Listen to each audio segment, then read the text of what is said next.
Salam kasih, jumpa kembali dengan saya di sini. Kali ini kita akan membahas tentang kehidupan, kematian, kebangkitan Kristus. Pernahkah Anda mendengar tentang kehidupan, kematian, dan kebangkitan Kristus? Alkitab menyatakan Allah yang menaruh perhatian atas keselamatan manusia. Kita istimewa di hadapan Tuhan. Dia merencanakan keselamatan kepada kita.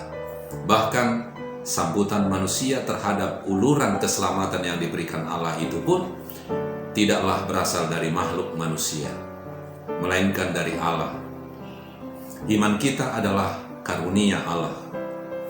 Efesus 2 ayat 4-8. Tetapi Allah yang kaya dengan rahmat, oleh karena kasih-Nya yang besar, yang dilimpahkannya kepada kita, sebab karena kasih karunia kamu diselamatkan oleh iman. Itu bukan hasil usahamu, tetapi pemberian Allah. Kabar yang menggembirakan ialah bahwa Allah mendamaikan dunia dengan dirinya oleh Kristus.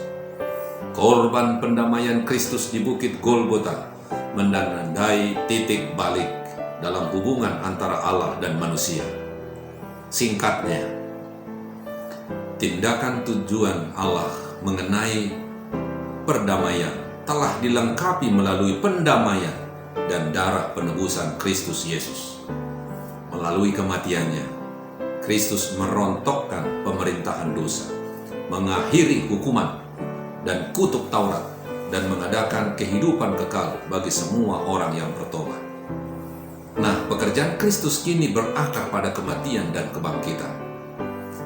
Paulus mengungkapkan hasil yang mengejutkan dari pendamaian ini dalam Filipi 2 ayat 9-11. Itulah sebabnya Allah sangat meninggikan dia dan mengaruniakan kepadanya nama di atas segala nama, supaya dalam nama Yesus bertekuk lutut segala yang ada di langit dan yang ada di bumi dan yang ada di bawah bumi, dan segala lidah mengaku Yesus Kristus adalah Tuhan, bagi kemudian Allah Bapa. Makin dalam pemahaman kita atas anugerah Allah dalam terang salib, makin berkuranglah kita membenarkan diri sendiri, dan makin kita sadari berkat yang dicurahkan kepada kita. Kuasa Roh Kudus yang lama yang bekerja dalam Kristus ketika Ia bangkit dari kubur akan mengubah hidup kita. Kita akan mengalami kemenangan atas dosa dari hari ke hari, bukannya kegagalan. Di dalam kehidupan penurutan Kristus yang sempurna terhadap kehendak Allah, penderitaan, kematian, dan kebangkitannya, Allah menyediakan satu-satunya sarana penebusan atas dosa umat manusia, agar mereka yang menerima penebusan ini oleh iman boleh mendapatkan hidup kekal.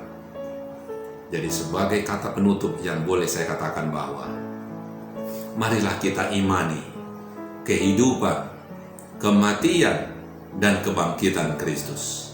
Tuhan akan memberkati kita.